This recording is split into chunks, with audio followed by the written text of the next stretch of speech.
ஒரு அழகான கிராமம், பசுமையான வயல்வெளிகள், ஒரு பெரிய ஆலமரம், மரத்தடியில் ஒரு வயதான தாத்தா அமர்ந்திருக்கிறார். குழந்தைகளே, இன்னைக்கு நான் உங்களுக்கு ஒரு அருமையான கதை சொல்ல போறேன். ஒரு ஊர்ல கதிர்னு ஒரு இளைஞன் இருந்தான். அவன் எப்பவும் எனக்கு மட்டும் ஏன் பணம் இல்ல, நான் ஏன் ஏழையா இருக்கேன்னு புலம்பிக்கிட்டே இருப்பான்.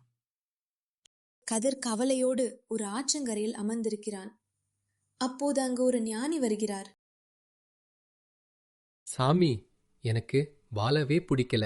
என்கிட்ட ஒரு பைசா கூட இல்ல. நான் ரொம்ப துரதிர்ஷ்டசாலி. அப்படியா கதிர்? சரி, உன்கிட்ட இருக்கிற சில பொருள்களை எனக்கு கொடுப்பாயா? நான் உனக்கு நிறைய பொற்காசுகள் தாரேன். என்கிட்ட எதுவுமே இல்லையே சாமி. உன் 2 கண்களையும் எனக்குக் கொடு. உனக்கு 10,000 பொற்காசுகள் தருகிறேன். ஐயோ, கண்ணில்லாம நான் எப்படி உலகத்தை பாப்பேன்?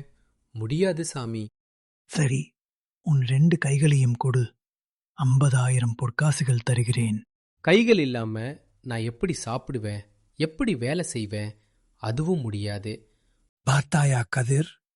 உன்னுடைய 2 கண்கள் மற்றும் கைகளுக்கே நீ லட்சக்கணக்கான பொற்காசுகள் கொடுத்தாலும் ஈடாகாது என்கிறாய். அப்படியென்றால் கடவுள் உனக்கு விலைமதிப்பற்ற உடலையும் ஆரோக்கியத்தையும் கொடுத்திருக்கிறார். இதுவே உன்னுடைய மிகப்பெரிய செல்வம் இல்லையா?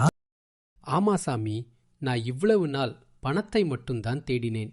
என் உழைப்பையும் ஆரோக்கியத்தையும் மதிக்கல. இனிமேல் நான் கடினமா உழைப்பேன். பாத்தீங்களா குழந்தைகளே? நமக்கு கிடைச்சிருக்கிற இந்த உடல், அறிவு, உழைப்பு தான் உண்மையான செல்வம். ஸ்டோரி பிடிச்சிருந்தா சேனலை லைக் பண்ணுங்க, சப்ஸ்கிரைப் பண்ணுங்க.